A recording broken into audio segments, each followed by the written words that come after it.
نحمده ونصلي ونسلم على رسوله أما بعد أعوذ بالله من الشيطان الرجيم بسم الله الرحمن الرحيم يا أيها الناس اتقوا ربكم الذي خلقكم من نفس واحدة وخلق منها زوجها وبث منهما رجالا كثيرا ونساء صدق اللہ العظیم۔ میرے محترم دوستوں، ساتھیوں، میری ماں اور بہنوں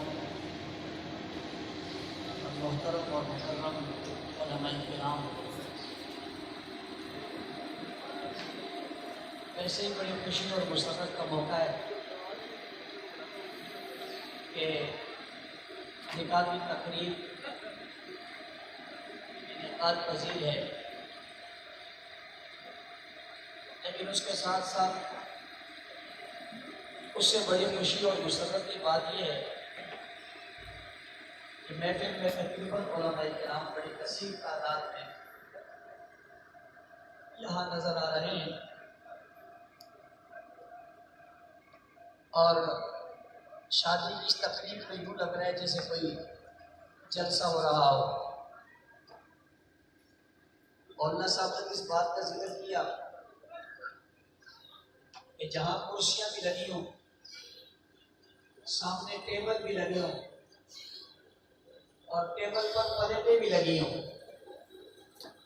اس وقت آپ کسی سے کہیں کہ ہماری تقریر سنو گے تو بہت مشکل سا مرحلہ، اور آپ کے یہاں یوں ہی ہیں، ٹیبل بھی لگے ہوئے ہیں، کرسیاں اس ٹیبل کے گمی ہوئی ہیں، پلیٹوں میں کچھ ہے یا نہیں لیکن پلیٹیں بھی رکھی ہوئی ہیں۔ اس دوران کسی سے بندہ کہے کہ آپ گفتگو کرو اور یہ گفتگو سنیں گے تو بہت مشکل مرحلہ ہے، اور میں آپ کو اس مشکل میں ڈالنا نہیں چاہتا۔ سب سے پہلے دونوں خاندانوں کو مبارکباد پیش کرتا ہوں جنہوں نے اس بہت خوبصورت تقریب نکاح کو واقعی تقریب نکاح بنایا اور دنیا کو بتایا کہ یوں بھی نکاح ہوتے ہیں اور اصل یوں ہی ہوتے ہیں کہ جس میں خیر کی بات بھی ہو اور اللہ کے رسول کو ناراض بھی نہ کیا جائے۔ ہم شادی بیاہ کے موقع پہ دو کام کرتے ہیں۔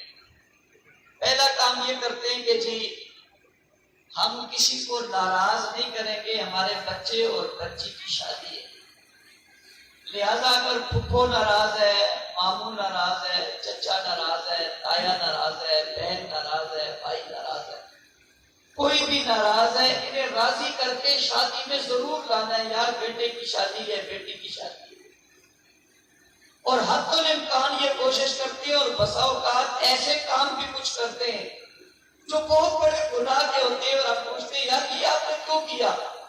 وہ کہتے ہیں مولوی صاحب مسئلہ یہ ہے کہ وہ پھپھو ناراض ہو رہی تھی اور خالہ ناراض ہو رہی تھی اور اس کا ماموں ناراض ہو رہا تھا اور چچا ناراض ہو رہا تھا، اور ہم اسے ناراض کرنا نہیں چاہتے تھے، اس لیے ہم نے یہ بھی کر لیا۔ اب سوچنے کی بات ہے کہ بچہ بچی نہ پھپھو نے دیا، نہ خالہ نے دیا، نہ ماموں نے دیا، نہ دادا نے دیا، نہ نانا نے دیا، جس نے دیا ہے اس کو تو ناراض کر دیا اور ان لوگوں کو راضی کر لیا۔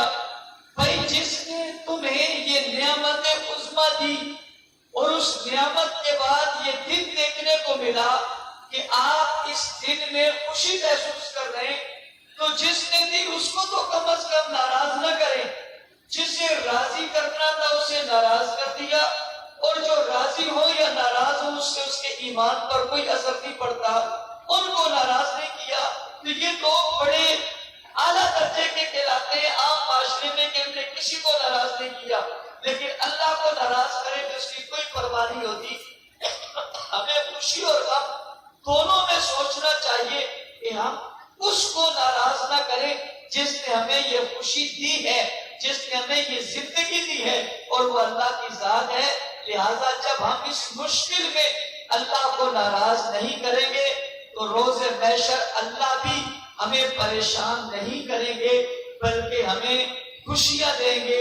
اسی کو قرآن حکیم نے کہا کہ کہ جب تم دنیا میں اللہ کی آیاتوں کو بھلا دو گے تو اللہ قیامت والے دن اندھا پیدا کرے گا. وَمَنْ أَعْرَضَ عَنْ ذِكْرِي فَإِنَّ لَهُ مَعِيشَةً ضَنْكًا وَنَحْشُرُهُ يَوْمَ الْقِيَامَةِ أَعْمَىٰ. پہلا یہ کہ تمہاری معیشت کو تنگ کر دے گا، دوسرا یہ کہ تمہیں قیامت والے دن اندھا اٹھائے گا. قال ربی لما حشرتنی اعمیٰ، مجھے کیوں اندھا اٹھایا؟ وقد كنت بصیرا، میں تو دیکھتا تھا.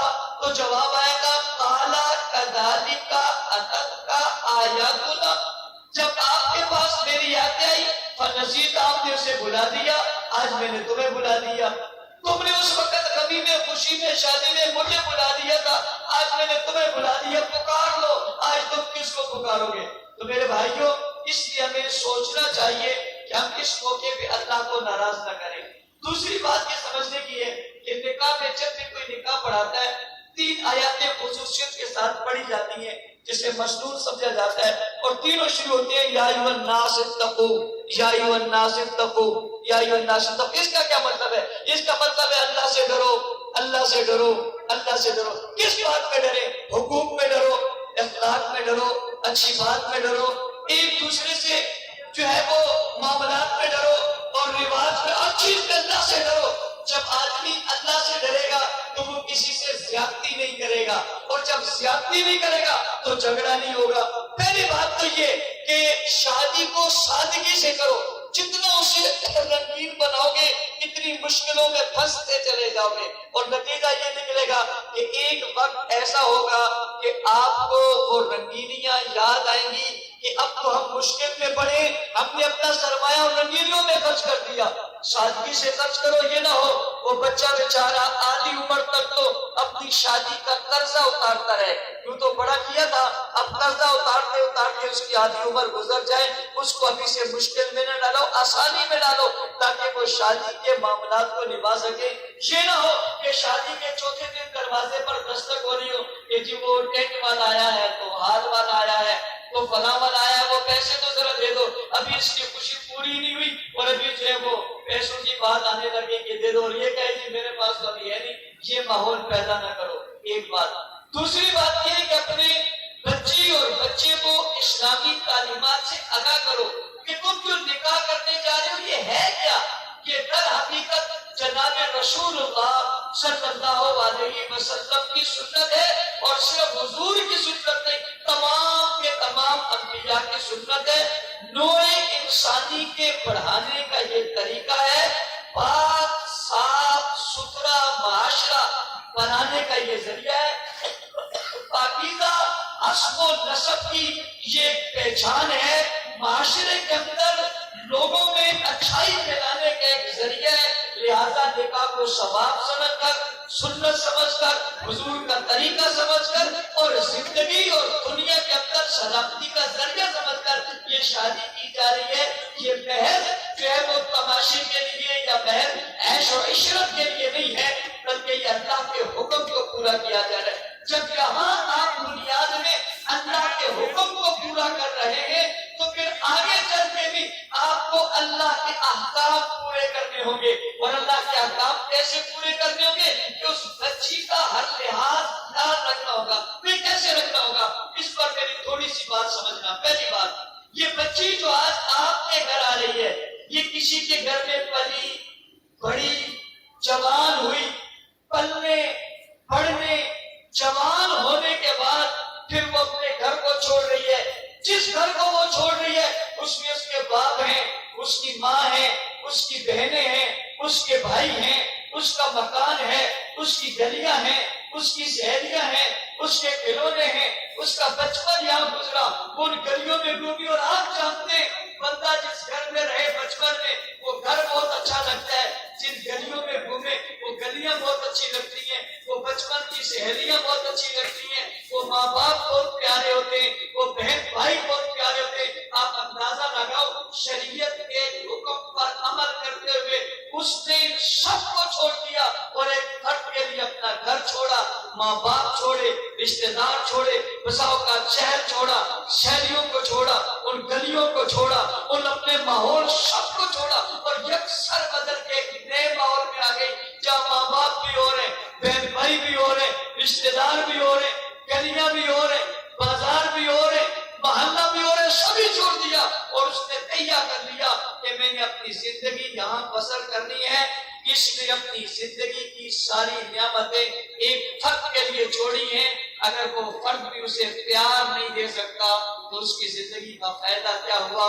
چاہیے کہ وہ فرد اسے پیار دے، وہ گھر اسے پیار دے، وہ ساس سسر ماں باپ بن کے اسے پیار دے، وہ اس کی ننیں اس کی بہنیں بن کے اس کو پیار دے، تو اس گھر کو جنت بنایا جا سکتا ہے۔ یہ بات تو بچے والوں کے لیے ہے اور ایک بات بچی والوں کے لیے بھی ہے، اور وہ یہ ہے کہ آج سے جو بزرگ یہاں بیٹھے 20 25 30 سال پہلے جب کوئی بچی رخصت ہوتی تھی تو اس کے ماں باپ اسے بڑی نصیحت کرتے تھے اور وہ کہتے تھے بیٹا تم پیدا اس گھر میں ہوئی ہو مگر پیدا اس گھر کے لیے ہوئی ہو، تمہارا گھر اب یہ نہیں ہے، تمہارا گھر اب وہ ہے، ہم تمہارے ماں باپ نہیں ہیں، تمہارے ماں باپ وہ ہیں، ان کی خدمت کرنا، شوہر کی خدمت کرنا، اور شوہر کی خدمت کرنا جو ہے وہ اتنا بڑا درجہ ہے۔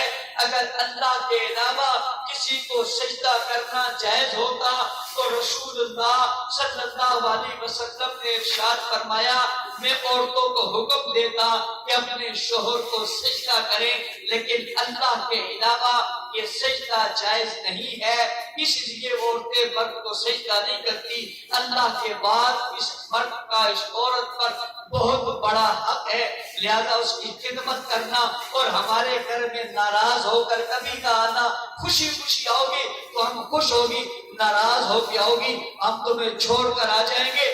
بڑی بات کو چھوٹی بنا لینا، مسئلے کو بڑھانا نہیں، اپنے گھر میں حل کر لینا، پریشانیوں کو دور رکھ کے تکلیفیں برداشت کر لینا، اور تکلیفیں برداشت کر کے بھی ہماری عزت کا خیال رکھنا۔ بچی سمجھتی تھی میرے ماں باپ نے مجھے یہ نصیحت کی ہے، وہ اپنے پلے سے باندھ لیتی تھی، وہ بڑی بڑی باتوں کو چھوٹا بناتی تھی، وہ بڑی تکلیفیں اٹھا کر بھی ہنس جاتی تھی، وہ اپنے ماں باپ کے گھر خوشی سے جاتی تھی، وہ اپنے ماں باپ کی عزت کا خیال رکھتی تھی۔ زمانہ بدل گیا، آج کل لوگ رخصت ہوتے ہوئے اسے کہتے ہیں نوکر بن کے نہ رہنا، زبان بند مت رکھنا، تجھے ہم نے بیچا نہیں ہے، کوئی ایک بات سنائے تو 10 باتیں سنانا، بات کا جواب دینا، تیرا باپ زندہ ہے، تیرے بھائی زندہ ہیں، وہ مر نہیں گئے ہیں، کوئی تیرے پر حکم چلائے مت ماننا۔ مجھے بتاؤ جب اسے گھر سے یہ شہر لے کر بھیجو گے وہ چھوٹی بات کو بڑی بنائے گی، وہ بچنے کے لیے نہیں رہے گی، وہ تو بہانہ ڈھونڈے گی۔ کوئی بات ملے میں ابا کو بتاؤں، بھائیوں کو بتاؤں، جوان بھائی ہیں، ابا کا بڑا کاروبار ہے، بڑا خاندان ہے، ہم بھی کسی سے ڈرے، اس طرح سے وہ ماحول خراب ہوتا ہے اور پہلی دفعہ سے ماحول سنبھلتا ہے۔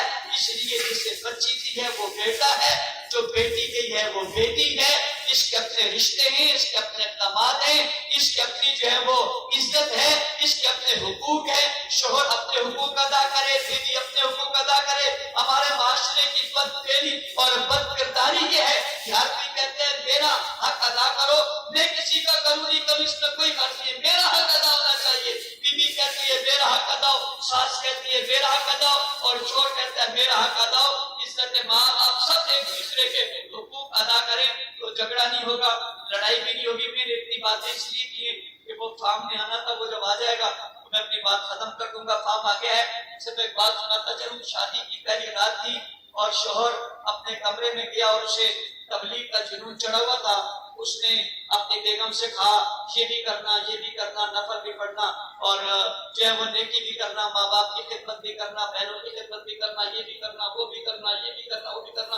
15 منٹ گزر گئے، وہ بچی بیچاری پریشان ہے، اس نے دروازہ کھول دیا اور لوگ کا سب اندر آ جاؤ، اندر در سے قرآن ہو رہا ہے۔ تھوڑی بات دیر بعد ایسا نہ ہو کہ یہاں بھی مین گیٹ آپ بول دیں آپ کے اندر آ جاؤ، جلسہ عام ہو رہا ہے۔ بھائی یہ جلسہ عام کی ہو رہا ہے، تقریر کی لکھا ہے، کام آ گیا، نکاح پڑ جائے۔